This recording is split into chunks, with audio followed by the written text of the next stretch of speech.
Hey everyone, I'm a little lopsided over here. How's everyone doing? Uh, we are on transformation time. Today's episode is transformation time. This is an episode where we get to hear about our guest speakers' personal development journeys and mindset shifts. I always find this a very exciting topic because as you get into entrepreneurship, as you get into real estate, you start realizing that it's really a lot about you changing yourself to really level up. So I can see our guest speaker is on here. So give me a minute. I'm just going to accept her request and one sec and we'll be live.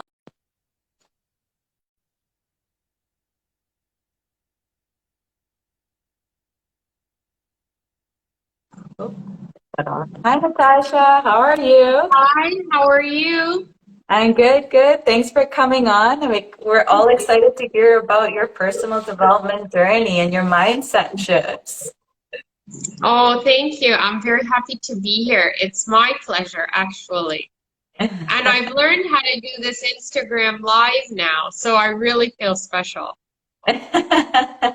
Learning, we're always learning, right? We're always learning. Yes, yeah, So let's just yeah, we're start always with learning. telling the viewers a little bit about yourself. So tell them where you are in your real estate journey and your entrepreneurship. So we are now in year seven, yeah, year seven of doing real estate.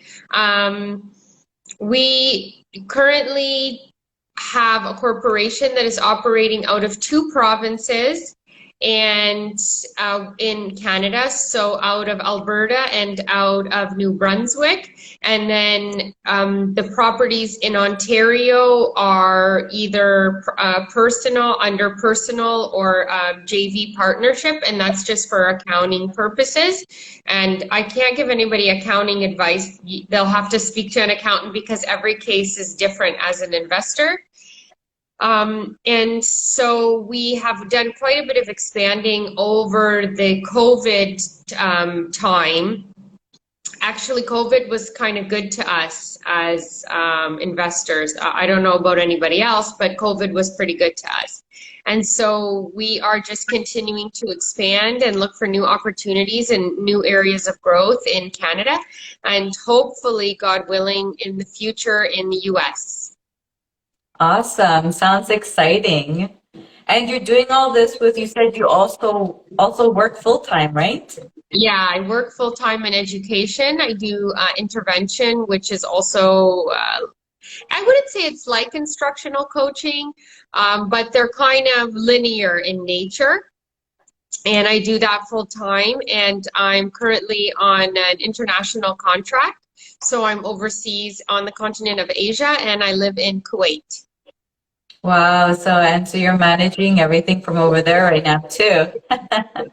Yeah, Your I have a property. lot of help. I have a lot of help, but it can be very stressful. Like today, when we're closing on a house today, and the insurance, the lady who does the insurance resigned. Oh So no. and didn't tell me. So we don't have home insurance on a house that we're closing on in like an hour. So basically once we finish our session, you're running back to figure it out. Yeah, like I've been doing it all day, and like it it just dawned on me like something's really wrong here. I haven't heard from the insurance company. And then I get a call that she's no longer with the company. She's literally no longer with the company. And it's like, wow. hmm It's crazy how these kind of things happen. And it's funny, especially if you have, Yeah. because I feel you, because I've had situations where you just have a lot going on. And for example, things like that, like, you just expect everyone's doing everything. And then all of a sudden you're like, that's strange. I haven't heard from this person yet, and then all of a sudden you're like, Yeah. oh my God, we want to get this moving. What happened? How did we drop the Yes. ball? And, like, I just had this talk with my mom today because she's like, you could be perceived as controlling, but what no one understands about entrepreneurship is that when you own a business, It's your responsibility. And someone has to clean the toilets. Someone has to take the phone calls. Someone has to answer the phone. Someone has to be responsible. And this is what no one understands about entrepreneurship, because it's so glamorized and there's nothing glamorous about it. It's difficult and it's hard for people to understand, but I'm lucky I have a really great group of friends and collaborators, and they just understand that I'm not on my phone because I want to be on my phone. I'm on my phone because the toilet just blew up and someone has to go there and fix that. And it's like, you know, it's just sometimes like today I was out for dinner and it's like, I can't just sit and eat my dinner like normal people and have a conversation. And I have to apologize to the table and I have to explain to them, like, I'm waiting on my lawyer right now, so I have to answer emails.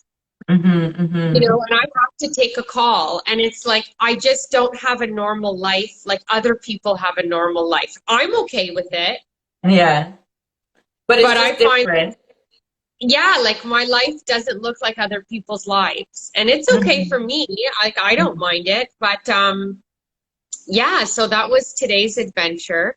And it's true. And I think that's why it's also nice to be like that around other real estate investors, others that are like-minded, because you know, we start understanding each other, because it is like that. It is a very different lifestyle. And sometimes people are like that, why do you always have to be on the phone all the time? Or why do you have to do this? Or why do you Yeah, have to do that? And it's yeah, just kind of like when, for example, like what you're yeah, saying, right? Like when it's closing, like all your attention has to be there, because it's like, you just got to get it done in certain times, you know? It's like if it's not closed by 4, then it's going on to the yeah. next day. So you're like on it, making sure everything is getting done as you'd expect.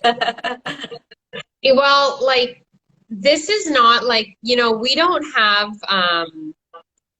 like this is not like a government business, you know, like the government doesn't provide me like I don't get these like government grants, you know, these like bullshit like female grants and stuff. I'm not qualifying for that. This is my hard-earned money that I've invested over years and I'm responsible for it. So when the tenant calls me, I have to take a call because if you're in real estate in Canada, you know how volatile it is. And any second of any day of any time, the tenant can stop paying you and can completely destroy your house and nothing will happen to them. Absolutely nothing. So if I'm not on top of everyone's head all the time and taking the calls and, you know, doing all the things that have to get done, no one's doing it.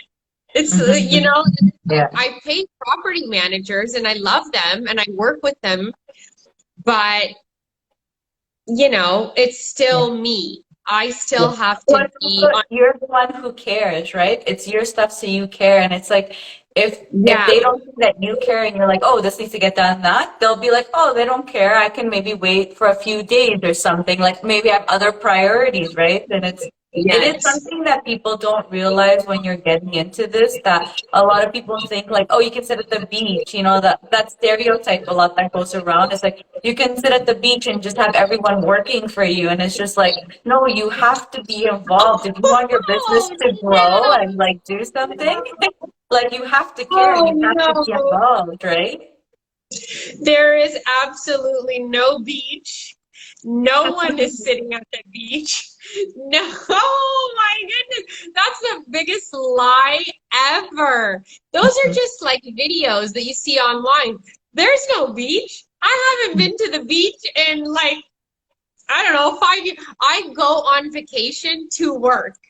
So like, even though I'm traveling, I'm still working and I still have to explain to people like I know I'm on vacation and I get it, but I still have to work right now. Like Mhm. there's no you just never shut off. I shut off when I'm asleep, but the second I get up, there are Mhm. messages and things and it's interesting because, you know, I've gotten a lot of pushback about it.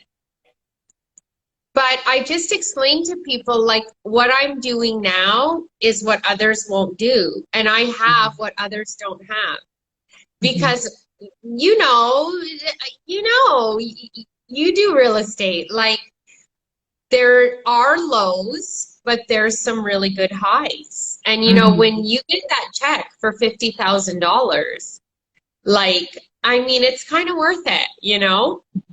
Yeah, and it's just it's also the personality type thing, right? It's just like running a business, running real estate is a lot of fun, you know? And it's like, yes, there's going to be ups and downs. Like, when isn't there ups and downs? And you might as well be doing something you enjoy. And it is true. It's very hard because some people are just like, aren't you exhausted? Aren't you tired? And it's just like, but when you do that, so stuff that you have fun and you enjoy with, you don't like, definitely can be super stressful, but it Yeah, is a lot of fun and it's just and you have to definitely be a certain type of person to enjoy that because some people won't. They'll like look at you like yeah, that's way too much work, you know, like how can you do it? yeah. And it's like it is a lot of work, but some of us just love it and it's okay that we like it, you know. I think that most, probably like yourself, Deanna, I think most people around us know that we do business, so they don't even give a shit that we're on our phones. Like Hmm. most of my friends know. So they know that I'm not like just being a jerk and I'm like scrolling on Instagram.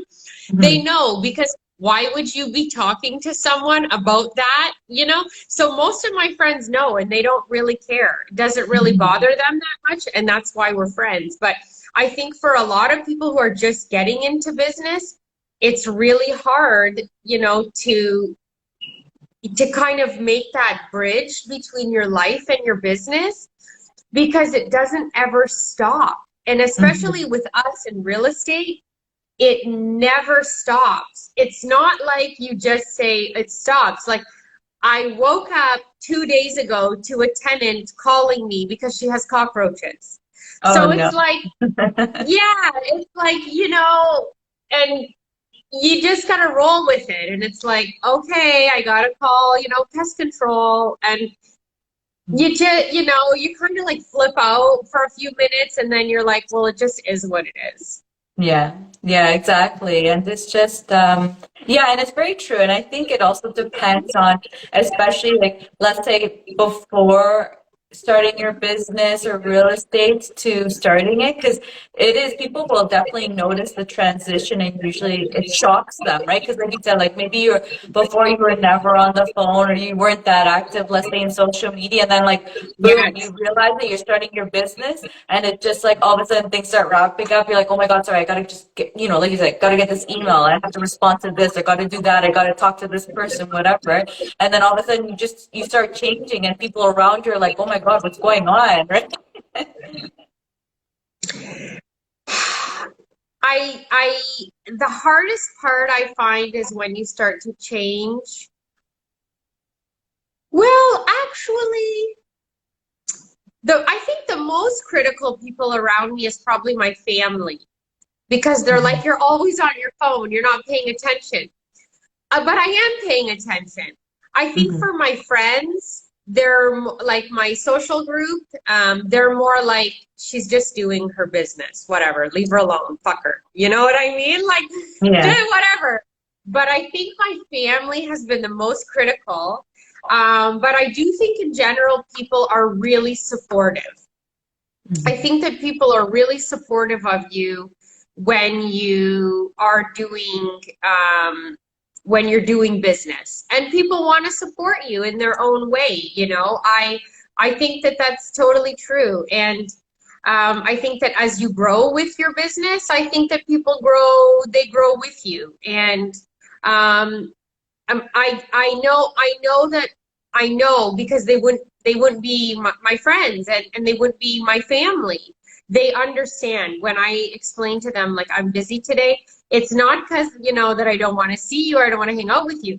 It's just that like today I'm closing on a house and I have no home insurance because Mhm. the agent quit and didn't tell me, and I'm closing today.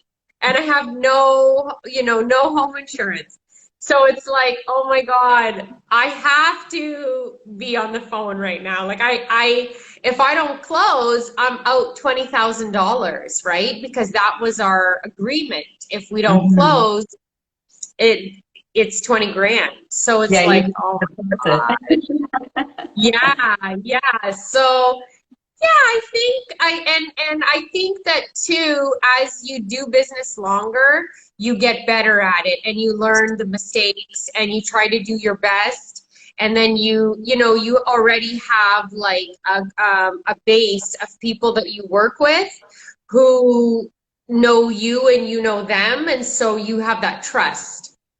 Mm-hmm. Like 100%. Yeah. contractors, lawyers, bankers, all of that, the property managers, plumbing. I think you start to have that sort of base and then you can work with them. 100%. So what even made you decide to get into real estate? Like, did you have the influence from like family, or like how did it even come Yeah, up? yeah. I was kind of born into it. When my family moved to Canada from Croatia, they started doing real estate. They couldn't really do much of anything else. My grandmother was illiterate, but she would be what you would consider a girl boss. She owned her own hair salon, and then obviously there's a lot of cash that go when you do a hair salon. So she would just buy real estate, buy properties. But because she was illiterate, unfortunately, and she didn't understand, unfortunately, in the 80s, when Canada went through a very big recession, they lost a bunch of properties. Oh So no. I know very well the circle of poverty, wealth, poverty, wealth. I know that very, very well. And so I was kind of born into this. I kind of know already how it goes. And then on my father's side, they also did properties. And then my dad also did some properties. So, but every generation is different because the laws and rules and legislation always change. And then I had a mentor in 2014 who said, you really need to start doing like something and start building like passive income and so forth. So I just jumped in and I didn't know anything. I didn't know anything about anything, nothing. But Oh. now I know better. Do I do better all the time? No, but I know better. I know better. I've done a lot better, but I believe that if you provide people a very healthy, clean place to live, they will also take care of it. So I do a lot of work, maybe that other landlords maybe wouldn't do, but I take care of the properties because they're living, breathing entities. You can't just leave them. They will become shit overnight. Overnight. You can't just leave houses to rot, And like I have my quirks about a lot of things, but I just want people to take care of my assets. So I have to take care of people. Mm-hmm. 100%. And Yeah. so that's nice that you had that influence from family, because a lot of people Yes. don't, and it's you're finding out in different ways. So uh when you started getting into real estate, what do you think were the skills that helped you to um just get into this and pursue it and have the confidence to like take the actions and stuff? I had a major life-changing event in 2014, and someone else was in control of my life. And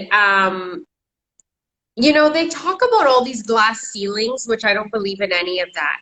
It's called protocols, procedures, employee handbooks. This is our employee manual, blah, blah, blah, blah, blah. There's no humanity. Like this young girl, I was like 31 at the time, is working so hard in teaching, and she's going to do a conference and she's working so hard. and we should let her go. No, it was, this is our protocol and procedure, and no, you can't leave work, and sorry. And that person is now retired, and that person ruined my life. You know, and I went into a big depression because I was doing a huge conference with the University of Windsor. I looked like a fool. I was embarrassed, and it was awful. And then what happened was, you know, I met a mentor, and then I just started doing business because I was like, I want to be able at any point to say, I'm out of here. Mm-hmm. Yeah, I totally believe you with that.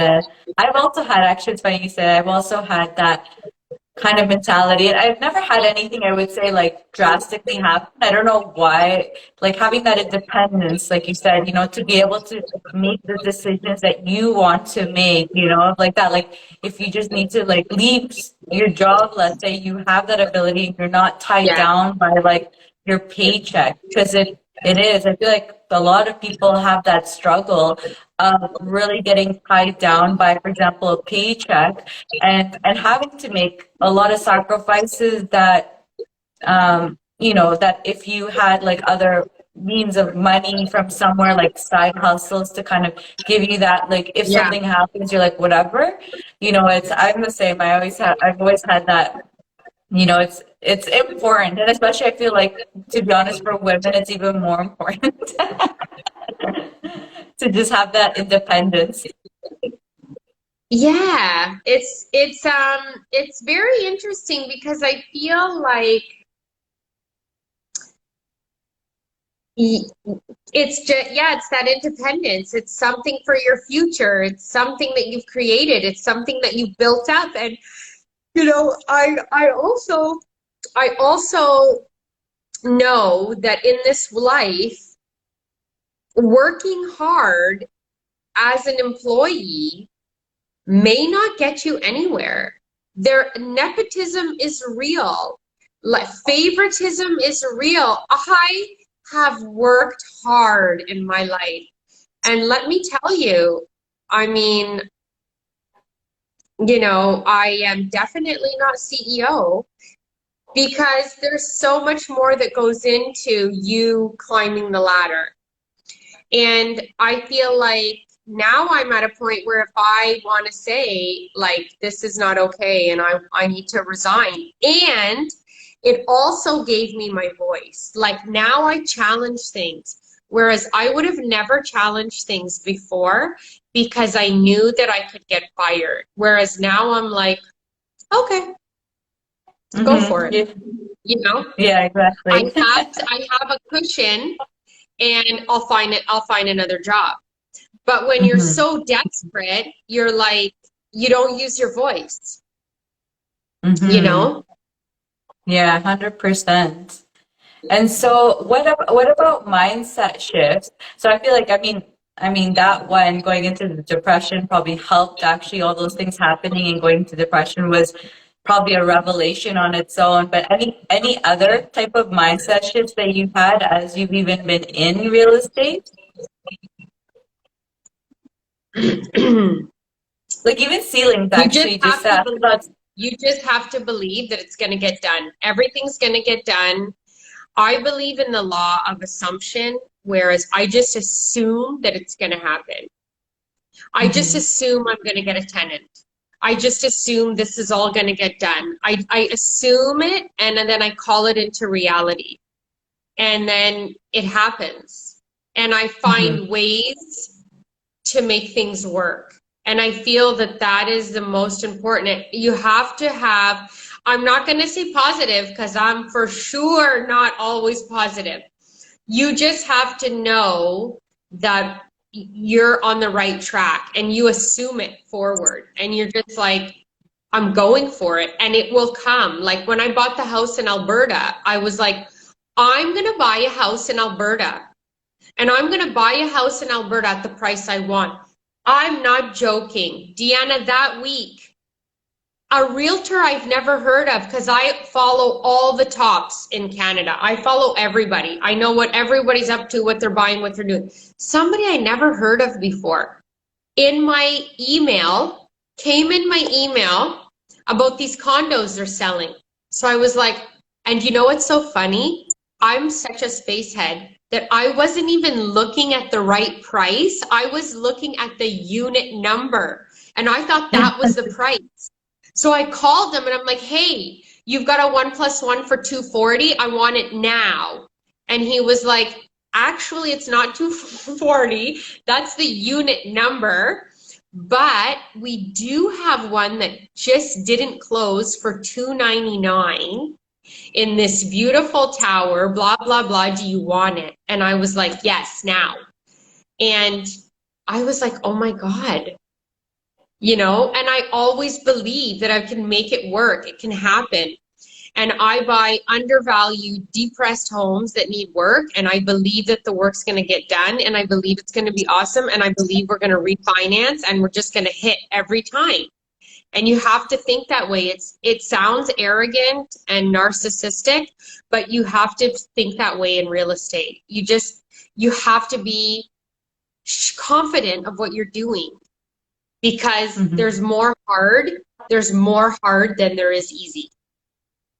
100%. I completely agree with you. It is very true when you start looking at your thoughts and the things that you believe, and if anything, you know that it's happening. Like you have this feeling of like non-negotiable, right? It's happening and it's just getting done, and you don't know how, and you're pursuing it, trying to figure it out, but it's happening.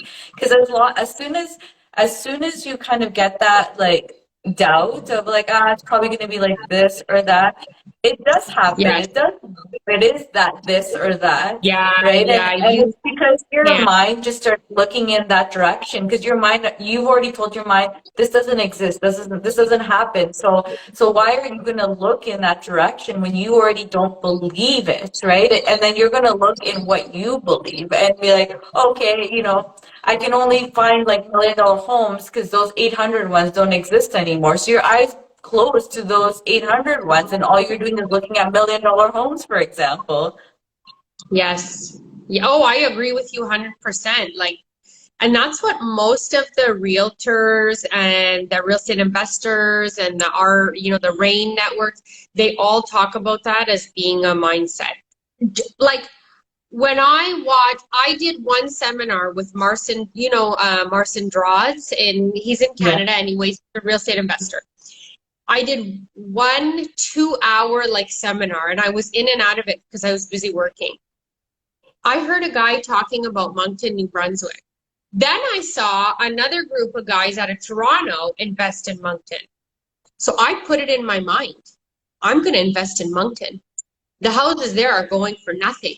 Nothing. They're giving them away. And do you know that in that call, I heard the different realtors talking. I wrote down their contacts, called them, bingo bango. 1 month later, I bought a property in Moncton, New Brunswick. That's awesome. It's up here. It's the mind. It's the mindset.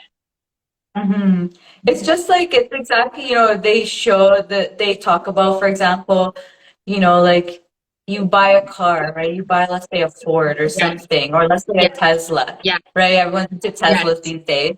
And then all of a sudden, everybody's into you start seeing Teslas all over the place because your mind is now focused on, I have one. And then for some reason, you start noticing, oh, this person has one, this person has one, this person has one. It's just like, once you put your focus on there, for some reason, our minds just, you put the focus, or our mind puts the focus on that. It says, okay, you're looking for this.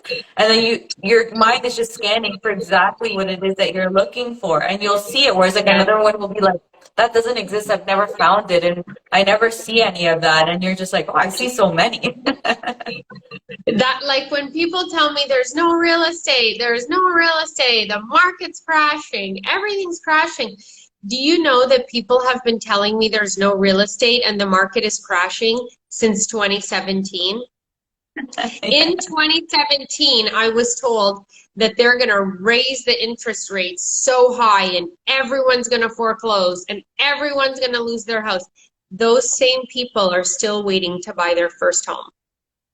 And 100%. Like, we've already flipped 3 and like bought in so many others, and it's like, but one thing I have learned now, which I think before I didn't have the maturity to understand is I just let people talk and I don't even answer back because why argue with them? And there's no point. You know what you know because you're knee deep in the business, and they know what Mm-hmm. they know because they're not in the Mm-hmm. business. So they don't have that foresight. They don't know, what's going on. 100%. I also agree because it's the exact same thing, right? Like their mind is only looking at one certain place or one certain thing. Yeah, And so they will see yeah, that. So to their beliefs, they're right. Yeah, you're right. Exactly what you're saying is right. Right. But in our perspectives, we see things and we're right in our perspectives. And I feel the same way. Like sometimes if the people are saying certain things that I'm just like, but I'm doing it, you don't think it's happening. And then I'm just kind of like, whatever, it doesn't matter, right? You can't convince people to do things because like that, yeah. they believe it. And for them, it's true, like it's just all the belief, right? It's a belief system. No one's right or wrong. No one's right Mm-hmm. or wrong. It's just we're investors. So investors, we're on a different level than people who are just buying their first home. If you're just buying your first home or you're selling your house, buying a house, you're not an investor. You're just a regular home buyer, which is fine. Like definitely with my all due respect. However, for us, we're investors. So it's totally different. I don't even put down what regular home buyers put down anymore. We're past that. We're when it comes to getting a mortgage, we're working with different lenders, even today when I had to do the home insurance, I can't go with my former provider because we've maxed out how many homes we can have with that provider. So now I have to go with another provider.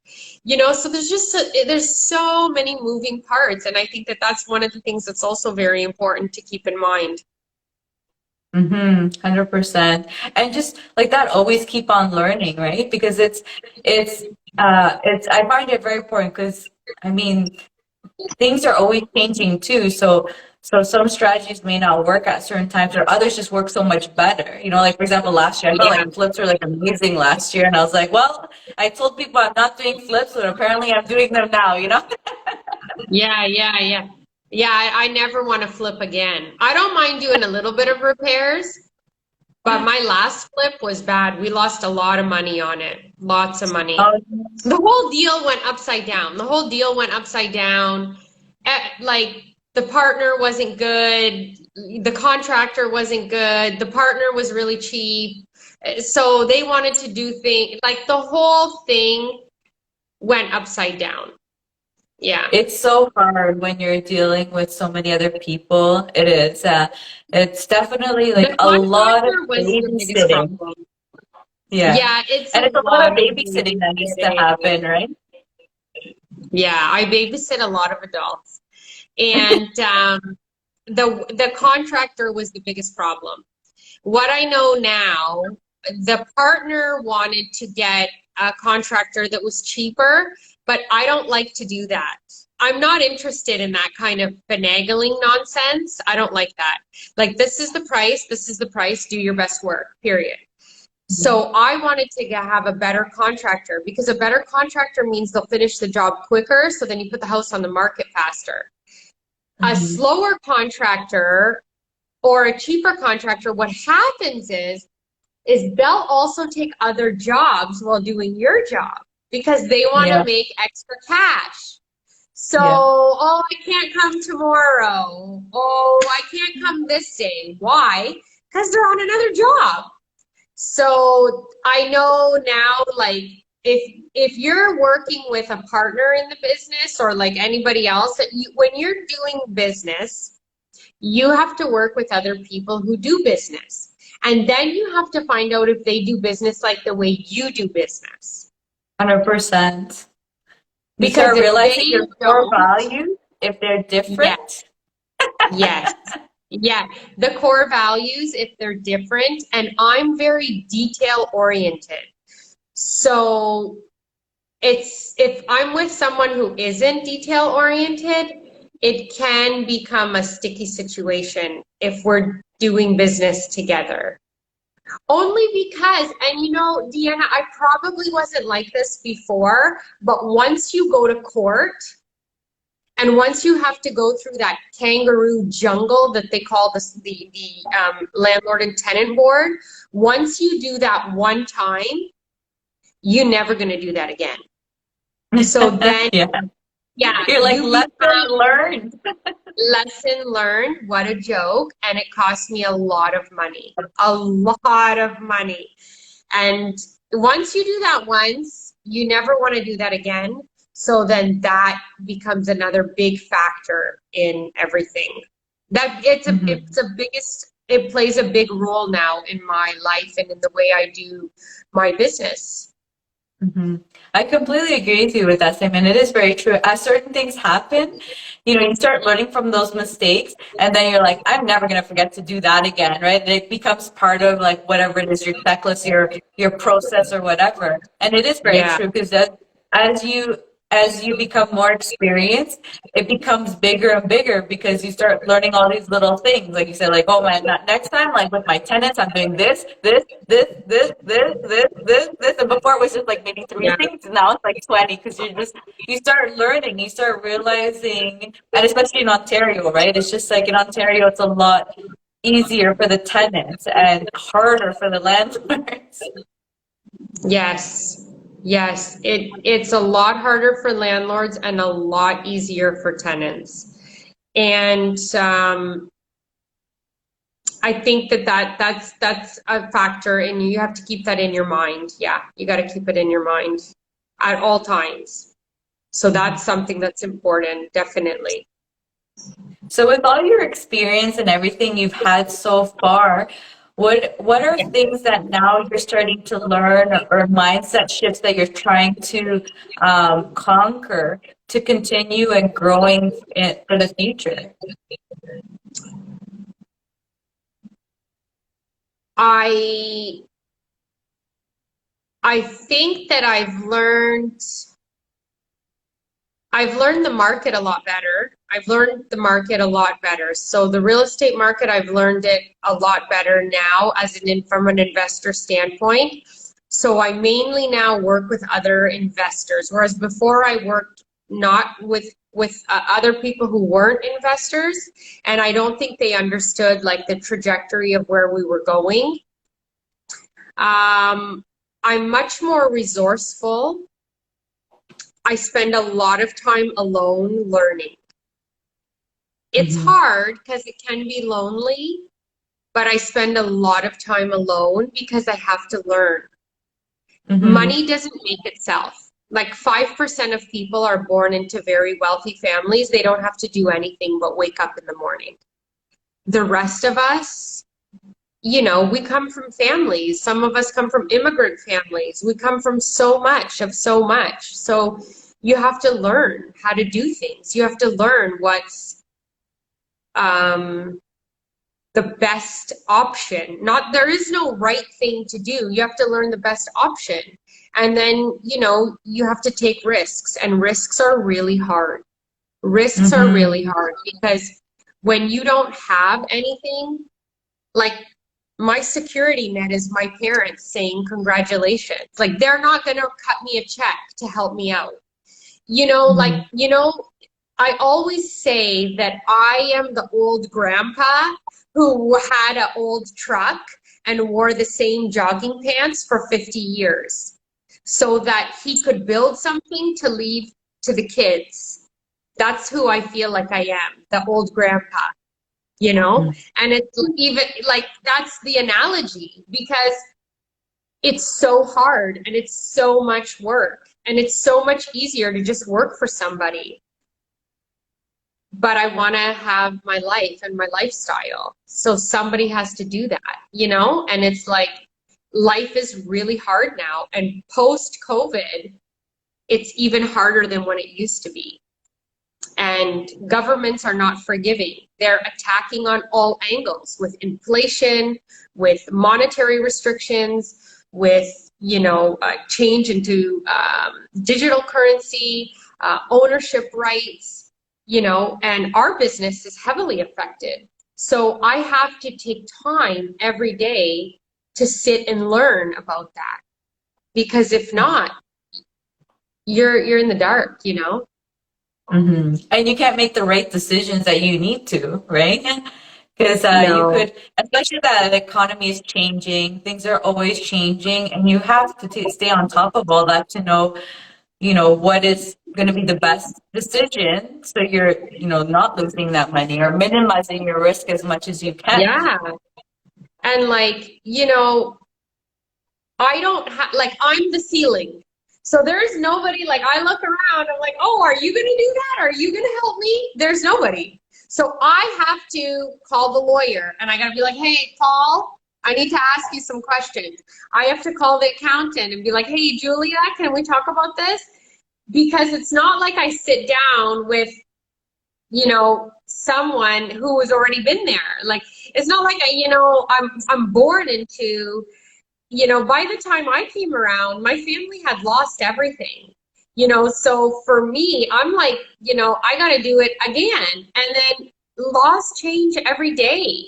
So it's like, there's so much but it's great. It's like, it's hard, but it's great. And I think that you just learn to keep doing it. It's hard, but it's great. And then, there's not always a seat at the table for you. So you just have to keep going. And it can be lonely. It can be lonely. When I sit and I have to, watch 5 hours of YouTube videos because like I like to read, but I get antsy.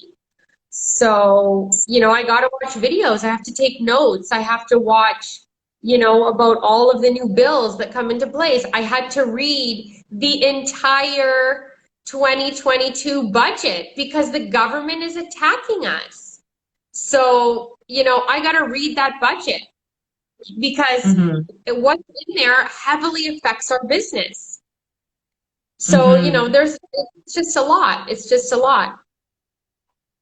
It is. It definitely is a lot, and but also, I mean, using your network is also helps to at least give you some guidance and Yes. at least kind of help give some direction and things like that too. Yes.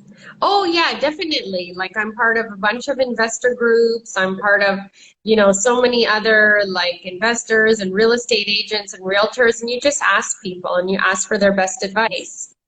Yeah. Mm-hmm, mm-hmm. Yeah, 100%. And so, last burning question for you. So, what do you Okay. see yourself doing in the next 5 to 10 years? Like, what is your big, big goal that you want to achieve? And it can be personal or real estate or both. You can share whichever one there. My goal has always been to be a stay-at-home mom, but I don't know. That's not working out for me too good. That's another reason why I started to do investing in real estate because I was like, oh, as a mom, this would be a joke as a job, you know? Mm-hmm. Um, but yeah, so that's the goal number one. Goal number two is to buy and own everything. Conquer the world. Yeah, there you go. Yeah. So we'll see how both those goals go.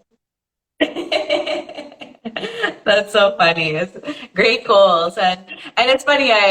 I feel like though, like you seem like the kind of person that you couldn't anyway be just a stay-at-home mom. Like you will always need something, to keep you busy and kind of excite you and Yeah, stuff. I'm You a seem like from the busybody. I am a conversations, you seem busybody. like that kind of person.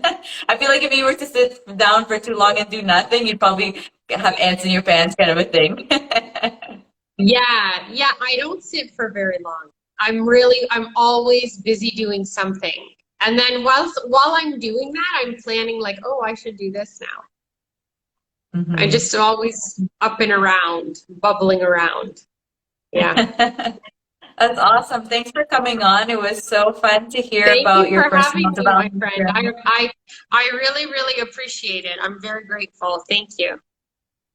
Thank you. And Thank oh, you. I'll And see you bye, again next everyone. month. I'll see you next month. Yeah, yeah, you'll be with us. We'll do an Ask the Experts and we'll get to chat about that. Yes. See you Thank you for later. coming on. Bye. Thank you, everyone. Hope you guys enjoyed. See you at the Bye, next episode. Bye, everyone. everyone.